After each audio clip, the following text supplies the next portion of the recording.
Good morning students. हम बहुलक वाले चैप्टर में बहुलकीकरण की क्रियाविधि पढ़ रहे थे। हमने विभिन्न प्रकार की क्रियाविधियों को पढ़ लिया था। इसके बाद हमारा जो नेक्स्ट नंबर टॉपिक की बात हुई थी वो थी सहबहुलकीकरण।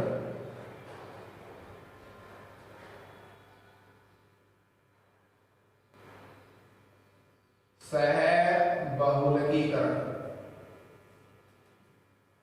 देखिए सहबहुलकीकरण का मतलब तो आप समझते हैं, एकलक से बहुलक बनने की क्रिया। यदि एकलक इकाइयां एक से अधिक प्रकार की हैं तो बहुलकीकरण क्या कहलाएगा? सहबहुलकीकरण। बनने वाला बहुलक क्या कहलाएगा? सहबहुलक, कोपॉलीमर, ठीक है, या विषम बहुलक भी कह सकते हैं। सहबहुलकीकरण में हम जो चीज पढ़ना चाह रहे हैं उसका मतलब यह है कि क्या कारण है कि किसी एकलक में दूसरे एकलक को और मिलाया जाता है। तो सहबहुलकीकरण का मतलब क्या हुआ? इसमें हमें एक से अधिक प्रकार के क्या मिलेंगे बताओ? एकलक इकाइयां मिलेंगी। सहबहुलकीकरण में एक से अधिक प्रकार की क्या होती है? एकलक इकाइयां होती हैं। लेकिन जब भी सहबहुलक बनेगा वो दोनों तरीके से बन सकता है। कैसे? वो योगात्मक बहुलकीकरण की क्रिया से भी बन सकता है, योगात्मक बहुलकीकरण, और वो संघनन बहुलकीकरण की क्रियाविधि से भी बन सकता है। किसी भी पैटर्न से बन सकता है। कौन? सहबहुलक। सहबहुलक बनाना है। सहबहुलक बनाने का मतलब क्या हुआ कि हमें एक से अधिक प्रकार की क्या रखनी है? एकलक इकाइयां रखनी है। जब एक से अधिक प्रकार की एकलक इकाइयां होंगी उनसे बहुलक बनते समय कैसी क्रियाविधि हो सकती है? योगात्मक क्रियाविधि भी हो सकती है और संघ क्रियाविधि भी हो सकती है। देखिए मैं एक सहबहुलक बना रहा हूं। सहबहुलक का मतलब क्या है? जिनमें एक से अधिक प्रकार की एकलक इकाइयां भाग लेती है। मैं एक एग्जांपल ले रहा हूं, ब्यूनाएस, ब्यूटाडाइन स्टाइरीन रबड़। इसका दूसरा नाम क्या है? Butadiene styrene. एस का मतलब स्टाइरीन, ब्यूटाडाइन सोडियम की प्रेजेंस में। इसमें दो एकलक इकाइयां होती है साथ में। बीयू का मतलब ब्यूटाडाइन, जिसको मैं कह सकता हूं ब्यूटा 1,3-डाइईन। इसको शॉर्ट में ब्यूटाडाइन बोलते हैं। सूत्र देखिए, ब्यूटा कितने कार्बन? 4। 1 और 3 पर क्या लगाना है? डबल बॉन्ड, तो हो जाएगा CH2 double bond CH double bond CH2। ये सूत्र किसका हो गया? 1 2 3 4 ब्यूट। 8 क्यों लगाया है? क्योंकि दो डबल बॉन्ड है, तो ब्यूटा 1 पर डबल बॉन्ड है, 3 पर डबल बॉन्ड है, डाइईन। प्लस एस का मतलब क्या था? स्टाइरीन। स्टाइरीन का फॉर्मूला कैसे याद रखेंगे आप? स्टाइरीन कि आपने एथीन देखा है, पॉलीथीन बनाया था, CH2 डबल बॉन्ड CH2, यहां H2 होता है। स्टाइरीन में क्या होता है? हाइड्रोजन का रिप्लेसमेंट फेनिल समूह से हो गया सर, C6H5। तो एथीन में स्टाइरीन में फर्क किस बात का हुआ? एथीन में या एक हाइड्रोजन और आता है, उसकी जगह कैसा समूह आया? फेनिल समूह। तो ये बन गया स्टाइरीन।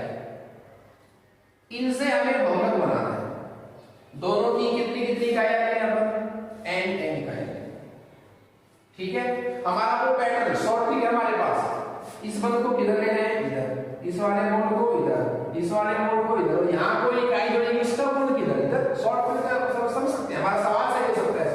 देखिए क्या बन जाएगा? सिंगल बॉन्ड CH2, ये बॉन्ड इधर लिख सकते हैं। ये प्रॉपर मेथड नहीं है, क्वेश्चन सही करने का तरीका है। CH2, ये सिंगल बॉन्ड CH, ये डबल हो गया CH, ये सिंगल हो गया CH2, ये बॉन्ड इधर आएगा तो सिंगल CH2 सिंगल CH, और यहां जो जुड़ेगा उसका बॉन्ड आएगा, और ये हो गया C6H5 का होल N। दोनों ही N का है इसलिए, तो ये बन गया ब्यूटाडाइन रबड़। ठीक है, आप मुझे ये बताइए, ये ब्यूनाइस जो है मैं इसको समबहुलक बोलूंगा, सहबहुलक बोलूंगा? मैं इसको बोलूंगा सहबहुलक। समबहुलक क्यों नहीं बोलूंगा? क्योंकि इस बहुलक में कितने प्रकार की इकाइयां भाग रही है? 2 प्रकार की। संख्या कुछ भी हो सकती है, प्रकार 2 है, ब्यूटाडाइन, स्टाइलिन। तो ये ब्यूनाइस कैसा नंबर हुआ? सहबहुलक हुआ।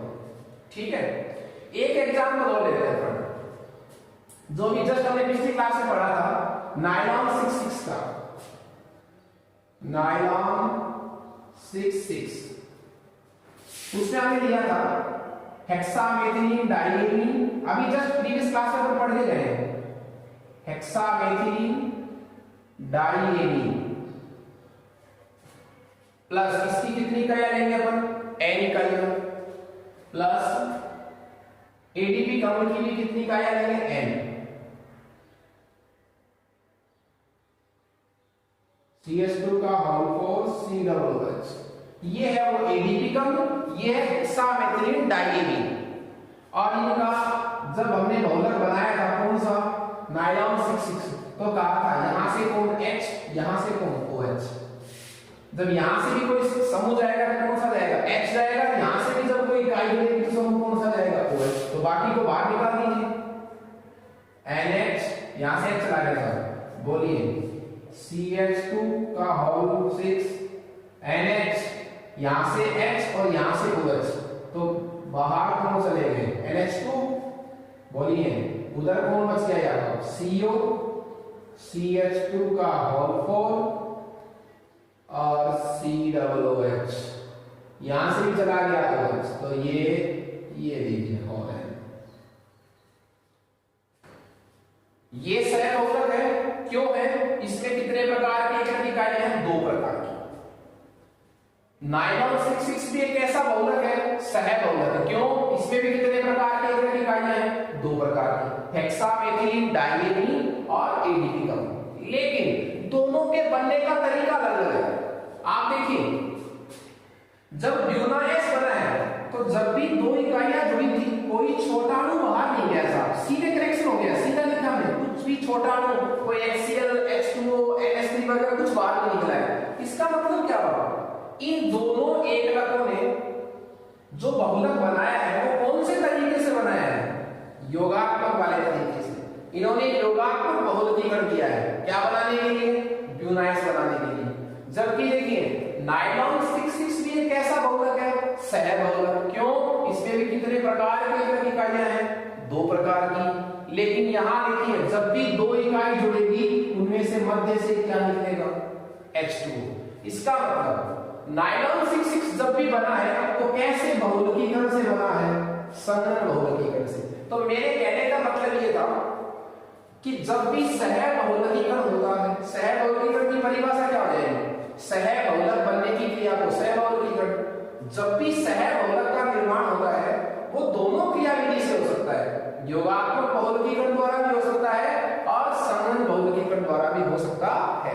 तो हमें पहचान कैसे होगी? पहचान क्या होगी कि जब भी इकाइयां जुड़ती हैं, कोई छोटा अणु बाहर नहीं जाता है, तब तो योगात्मक तरीका अपना रहे हैं, और यदि छोटे अणु बाहर जा रहे हैं तो वो तरीका कौन सा है? संघनन बहुलकीकरण। लेकिन ये योगात्मक है, ये संघनन वाला तरीका है, लेकिन दोनों ही पैटर्न में बनने वाला बहुलक कैसा है? सहबहुलक। क्यों? क्योंकि दोनों में एक से अधिक प्रकार की क्या भाग ले रही है? एकलक इकाइयां।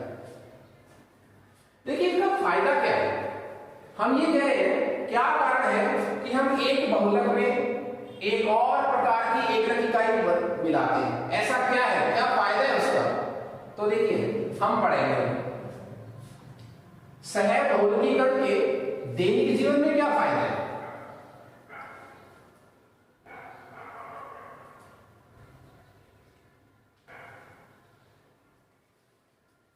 आपने अभी जो एग्जाम्पल पढ़ा था ब्यूटाडाइन स्टाइलिन पढ़ा था, यहां जो पढ़ा था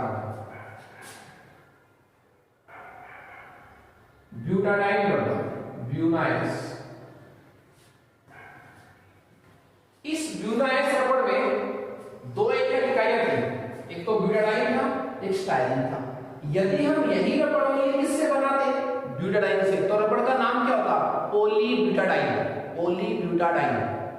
मैंने और क्या मिला दिया इसमें? स्टाइरिन। क्यों मिलाया? स्टाइरिन के मिलाते ही ब्यूटाडाइन रबड़ की प्रत्यास्थता जो है वो पहले से क्या हो जाती है? अधिक। मेरे कहने का मतलब ये है, मैं इस रबर को सिर्फ इससे भी बना सकता था, ब्यूटाडाइन से भी। कहने का मतलब ब्यूना एस रबर में दो एकक इकाई थी, दो प्रकार की। कौन कौन सी? ब्यूटाडाइन और स्टाइरिन। स्टाइरिन क्यों मिलाया? वो इसलिए मिलाया, स्टाइरिन के मिलाने से इस रबर की प्रत्यास्थता और अधिक बढ़ जाती है। इसका मतलब क्या फायदा हुआ हमारे पास सहभौतिकीकरण का? इस स्टाइरिन को मिलाने से फायदा क्या हुआ कि रबर की प्रत्यास्थता पहले से भी क्या होगी? अधिक। तो हम टॉपिक पढ़ क्या रहे हैं? आप लोग देखिए टॉपिक क्या पढ़ रहे हैं? हम पढ़ रहे हैं महत्व, और किसका महत्व? कोपॉलीमराइजेशन का, सहबहुलकीकरण का महत्व क्या है? क्यों मिलाया आपने इस ब्यूटाडाइन रबर में स्टाइरिन को? क्योंकि इसकी क्या बढ़ जाती है? प्रत्यास्थता बढ़ जाती है। इसी का एग्जांपल ले लीजिए आप, नायलॉन 66 है, इसका गलनांक बढ़ जाएगा यदि मैं इसमें कितनी इकाइयां हैं? एक और एक, दो प्रकार की तो पहले से इकाइयां पढ़ी हैं। कौन कौन सी? हेक्सामेथिलीन डाइएमीन और एडीपी का अम्ल। मैं इसमें एक और तीसरे प्रकार की इकाई मिला सकता हूं, टरफथेलिक अम्ल। टरफथेलिक अम्ल यदि मैं इसको और मिला दूं इसके अंदर, किसके अंदर?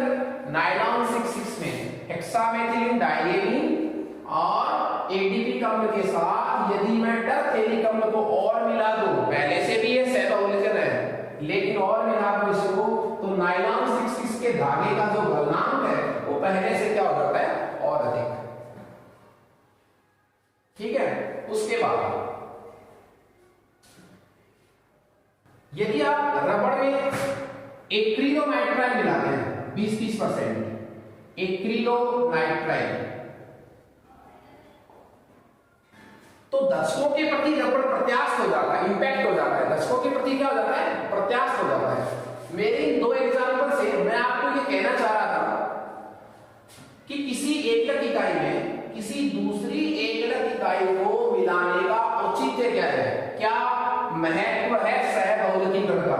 क्या जरूरत थी कि ब्यूटाडाइन के साथ आपने किसको मिलाया?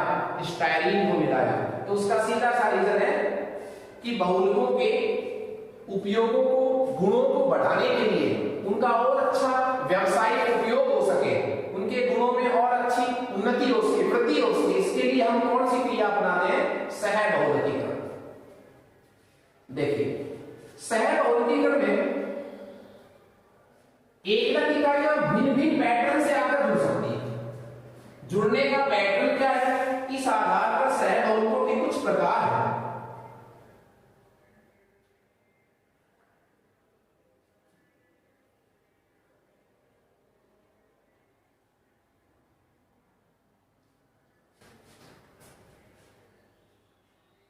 हाँ जी, मेरा टॉपिक है कि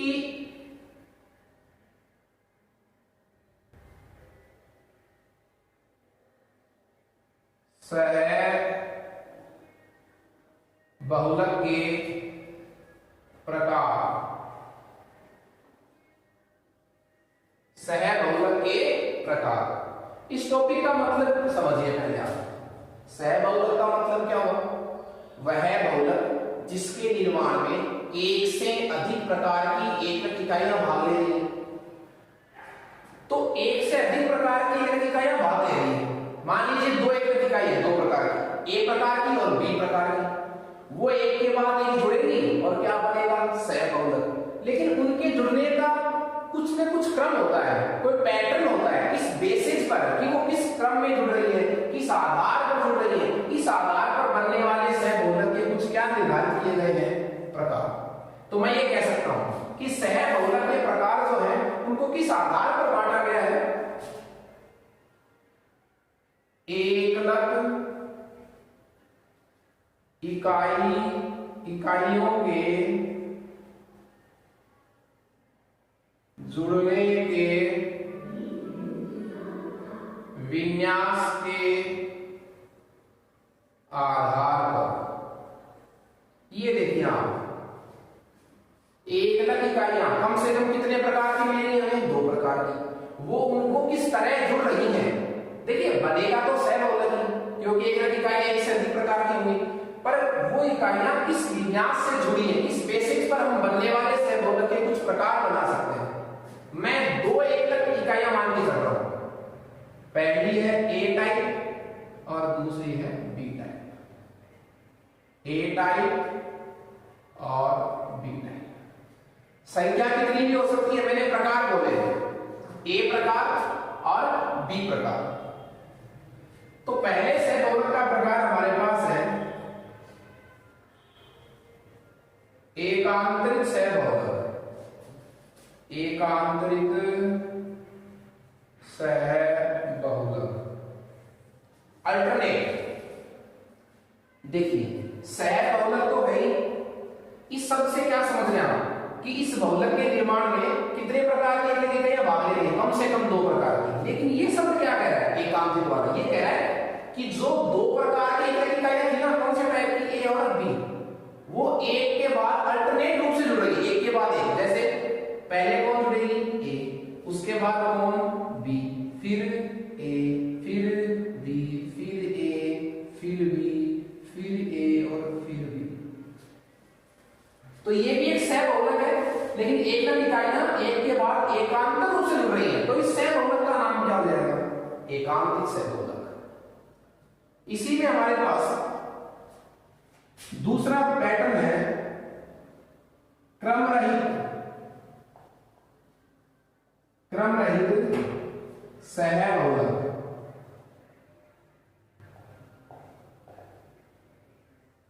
क्रम रहित सहबहुलक रैंडमली, कोई क्रम नहीं होता।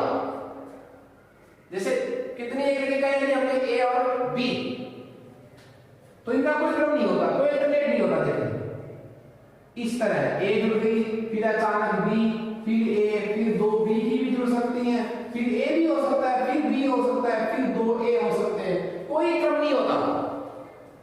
तो ये बहुलक भी तो क्या है? सहबहुलक ही है। क्यों है सहबहुलक? ये क्योंकि कितने प्रकार की एकलक इकाइयों से बना है? 2 प्रकार की, मिनिमम 2, 3 भी हो सकती है, 4 भी हो सकती है। इनमें तो कोई क्रम होता है, अल्टरनेट तरीके जुड़ती है, उसमें कोई क्रम नहीं होता। तो बनने वाला क्या कहलाएगा? क्रम रहित, रैंडम। सी पैटर्न हमारे पास है तीसरा प्रकार, किसका? सहबहुलक का। वो है कलम सहबहुलक। कलम सहबहुलक, ठीक है। ड्राफ्टिंग भी कह सकते हैं इसको। कलम सहबहुलक में क्या होगा? देखिए कितने प्रकार की एकलक इकाइयां थी? 2, ए और बी टाइप। तो इनमें से कोई एक प्रकार की एकलक इकाई को एक साथ जुड़कर मुख्य श्रृंखला बनाती है, कोई सी भी लेने आप, जैसे सारी एक ही टाइप की जुड़ेगी साथ में, और क्या बनाएंगे? मुख्य श्रृंखला बनाएंगे। मुख्य श्रृंखला बनने के बाद जो दूसरे टाइप की बचेगी वो साइड चेन के रूप में रहेंगे, साइड चेन में बी बी, इस तरह। तो जो एक प्रकार की एकलक इकाई थी वो तो एक साथ जुड़कर क्या बनाती है? मुख्य श्रृंखला। दूसरे वाली जो है वो साइड में, लेकिन तीसरे टाइप की भी होती ना, तो वो भी साइड में जाती। तो ये जो कलम बनी सारा, इसका नाम क्या हो गया? ये वाला क्या बोला जाएगा? कलम सहबहुलक। इसी में फोर्थ ऑप्शन हमारे पास है,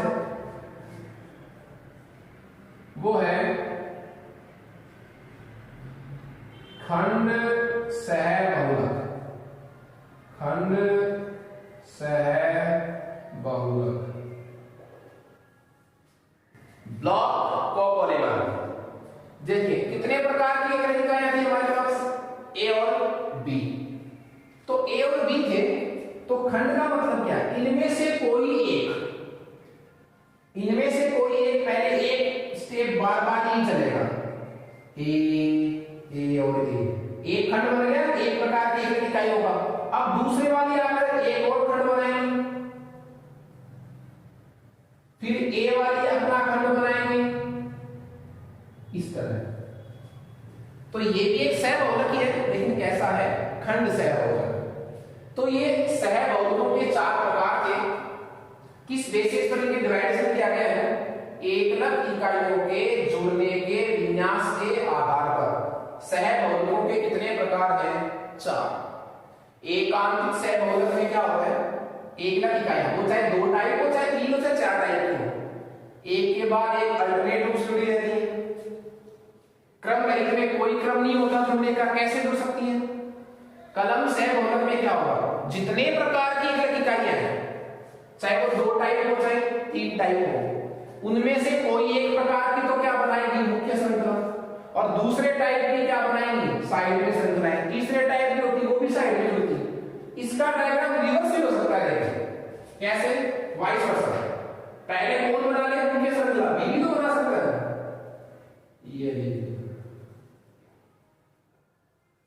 ये मुख्य श्रृंखला, साइड में कौन जुड़ जाएंगे? तो ये भी किसके अंतर्गत आएगा? कलम सहबहुलक के अंतर्गत। उसके बाद हमारे पास डी ऑप्शन है, खंड सहबहुलक, ब्लॉक। जितने प्रकार की एकलक इकाइयां हैं, वो 2 प्रकार की हो, 3 प्रकार की हो, वो सब अपना अपना एक ब्लॉक बनाएंगे एक साथ होकर। जैसे पहले एक बार ए जुड़ रही है, फिर एक बार बी जुड़ेगी, फिर एक बार सी जुड़ेगी, फिर एक बार डी जुड़ेगी। तो जितने टाइप के सब अपना अपना क्या बनाएंगे? ब्लॉक बनाते जाएंगे। तो ये प्रकार क्या कहलाएगा? खंड सहबहुलक। इसका हम उपयोग पढ़ चुके कि क्या वजह है कि हम एक एकलक इकाई से भी तो बहुलक बना सकते थे, दूसरे को क्यों मिलाया? क्यों किया हमने सहबहुलकीकरण? इसलिए किया ताकि हम उस बहुलक के गुणों में क्या कर सके? सुधार कर सके, उसका उपयोग, व्यावसायिक उपयोग बढ़ा सके। तो ये सहबहुलक का टॉपिक हमारा कंप्लीट होता है।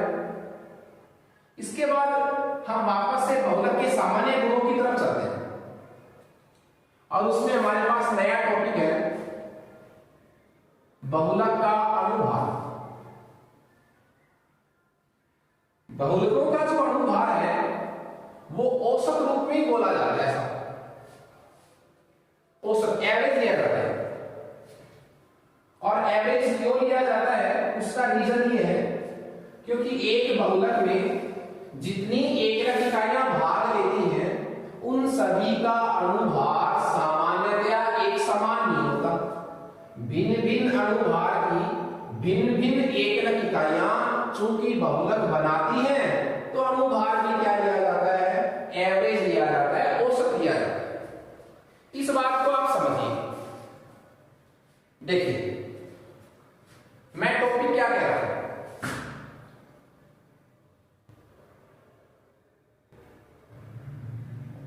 बहुलकों का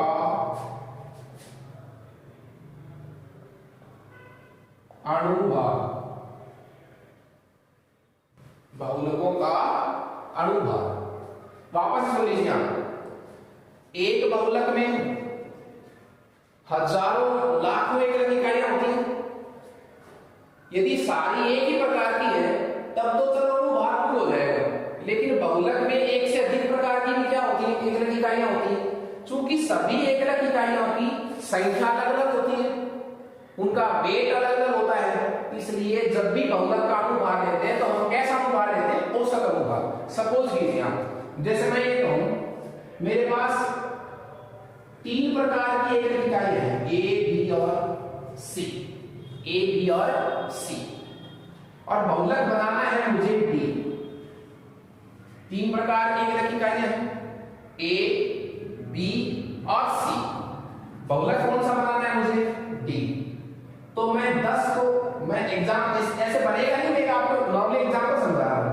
मैं 5 को क्या ले लेता हूं? ए टाइप की, 10 क्या ले लेता हूं? बी टाइप की, और 2 क्या ले लेता हूं? 3 क्या ले लेता हूं? सी टाइप की। एक एकलक इकाई जो ए टाइप की है उसका वेट कितना है? 2, बी का वेट है 3 और सी का वेट है 4। तो आप देखिए एकलक इकाइयों के प्रकार भी अलग अलग है, इनकी संख्या भी अलग अलग है, और इनका स्वयं का वेट भी क्या है? अलग अलग। इसीलिए बनने वाले बहुलक का जो वेट लेते हैं वो हम कैसा लेते हैं? एवरेज ही आता है, वो लेने का भी नहीं है, आता ही क्या है? एवरेज। कैसे? 5 गुनी 10, 10 दिया 30, 4 दिया 12। तो अलग अलग अनुभार की क्या है बताओ? आपके पास अलग अलग बहुलकों का अनुभाग जो है वो हम हमेशा एवरेज ही लेते हैं, औसत अनुभाग के रूप में व्यक्त करते हैं। हमारे पास जो मेन टॉपिक है वो है बहुलकों का अनुभाग, और उसमें हमारे पास दो कैटेगरी है। औसत अनुभाग, एक ही बात है, औसत अनुभाग को व्यक्त करने के कितने तरीके हैं हमारे पास? दो तरीके। देखिए पहला तरीका क्या है? संख्या औसत अनुभाग, संख्या औसत अनुभाग, नंबर एवरेज मोलुलर वेट। ये तो मोलुलर वेट का साइन कैपिटल है, और किस आधार पर है? ये नंबर एन, ये बार, ये एवरेज है, एम एन डेस, एम एल बार, ठीक है। एक तो है संख्या औसत अनुभाग, और एक हमारे पास है भाग औसत अनुभाग।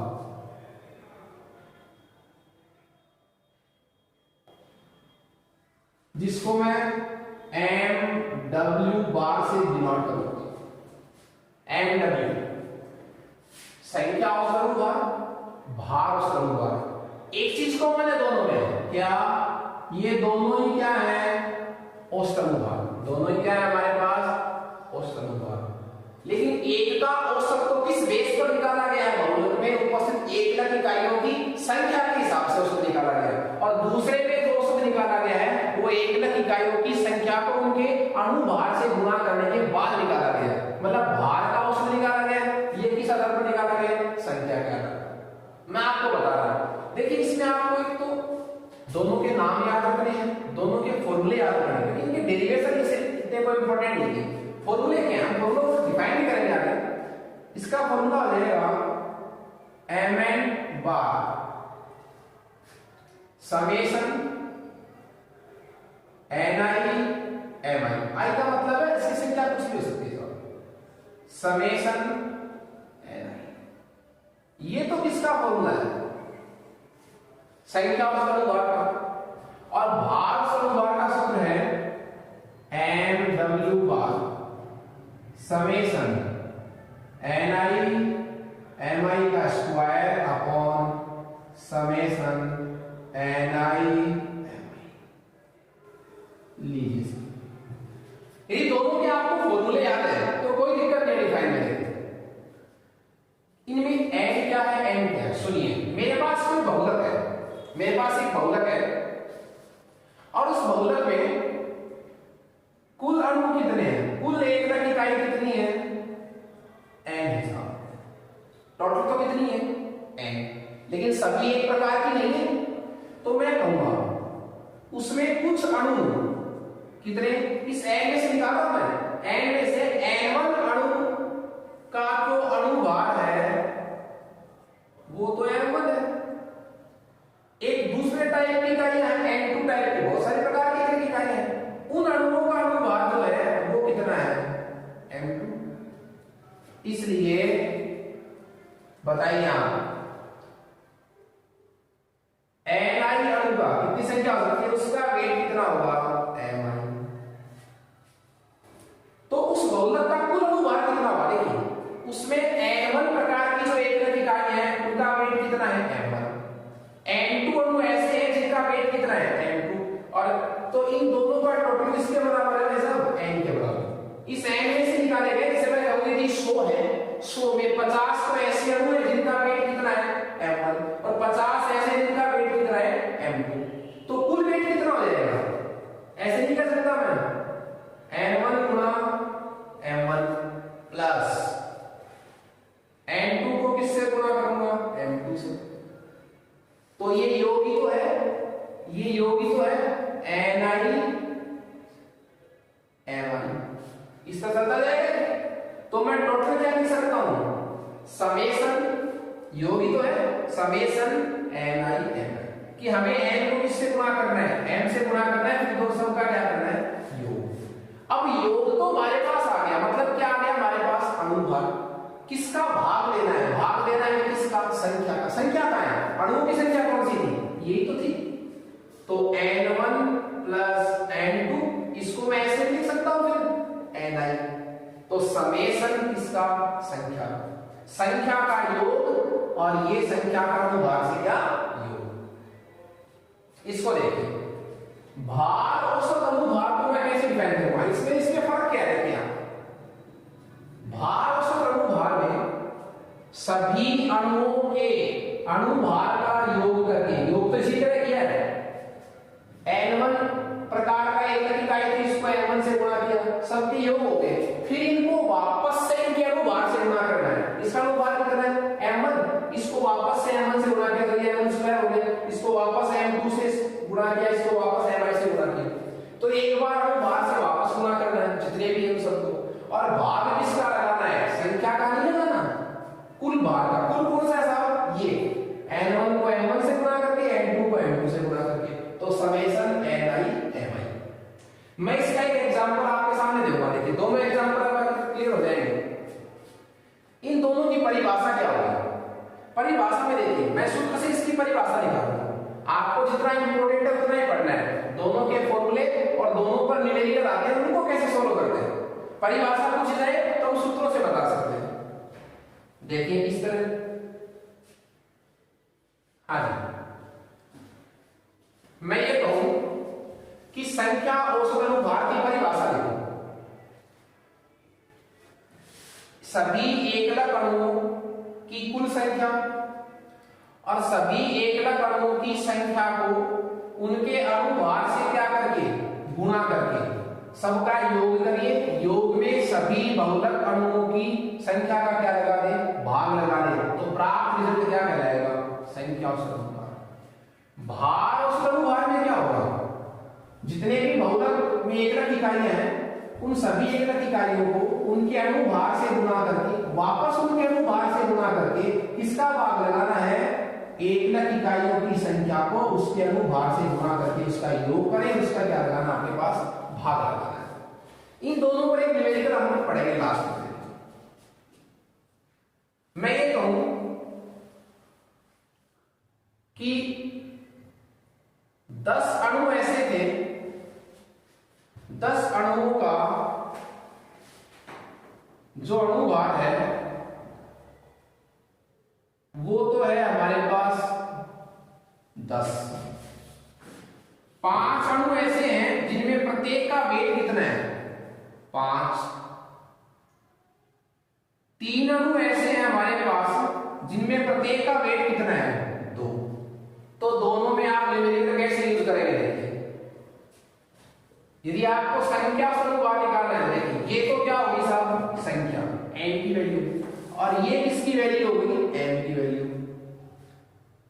तो समेशन का मतलब क्या हुआ? योग। पहले n1 को m1 से गुणा करना है, लीजिए 10 गुणा 10 प्लस 5 को 5 से गुणा, 5 गुणा 5 प्लस 3 को 2 से गुणा, 3 गुणा 2। ये किसका गुणा कर रहा हूं? ये n का गुणा कर रहा हूं किससे? m से। गुणा कर दिया। समेशन का मतलब क्या हुआ? योग। तो 100 प्लस 25 प्लस 6, ये आपके पास क्या आ गया? समेशन आ गया, योग एडिशन हो गया इसका। टोटल 131 में आप कितने का भाग लगाएंगे? समेशन किसका है? n का। n का ये रही 10 5 15 3 18, तो ये कितने का भाग लग जाएगा? 18 का। अब 18 का भाग लगने के बाद राशि आएगी, जो वैल्यू आएगी वो क्या कहलाएगी आपके पास? संख्या औसत अनुभार। इसी न्यूमेरिकल को मैं इस फॉर्मूले पर कैसे फिट करूंगा? देखिए, n को m से गुणा करना है कितनी बार? 2 बार। n कितनी है? देखिए 10 गुणा m कितना है इसका? 10। तो 10 को कितनी बार गुणा? बोलिए 2 बार। ये लीजिए प्लस 5 गुणा 5, कितनी बार गुणा इसको? 2 बार। प्लस 3 संख्या, उसका वेट कितना? 2, उसको कितनी बार गुणा करना है? 2 बटा। अब देखिए ये तो हो गए गुणा, n1 उसका m कितनी बार? 2 बार। ये m कितनी बार? 2 बार। ये भी n और m कितनी बार? 2 बार। इनका योग कीजिए। अभी तक मैंने ये सॉल्यूशन किया है। समेशन का मतलब योग करो, तो ये योग का साइन हो गया। तो इन सबको गुणा करके मान लीजिए उत्तर कितना आया? x। इनको गुणा करने के बाद उत्तर कितना आया y, और इसको गुणा करने के बाद आंसर कितना आया z। तो इन तीनों का योग करना है, तो समेशन क्या हो जाएगा x y z बटा n गुणा m। अब भाग किसका लगाना है, भाग लगाना है n को किससे गुणा करके m से। ये तो n रहा और ये m रहा, तो भाग किसका लग जाएगा 10 गुणा 10, उसका भी समेशन है, प्लस 5 गुणा 5 प्लस 3 गुणा 2, और इन सब का टोटल करने के बाद इसका क्या लग जाएगा भाग। तो जो आंसर आएगा वो क्या आएगा भार औसत अनुभाग। इसमें आपको ये समझना है कि आपको जब वैल्यू दी जाए n का मतलब तो क्या है अणुओं की संख्या, m उस अणु का क्या है वेट। अब जितनी बार गुणा करना है उतनी बार गुणा कीजिए, दोनों के फॉर्मूले याद रखने हैं, न्यूमेरिकल कैसे इस तरह आपको पैटर्न याद रखना है। तो ये भौतिकों का अणुभार का टॉपिक था जो कंप्लीट हुआ। इसके बाद हम नेक्स्ट क्लास में डिस्कस करेंगे। Okay students.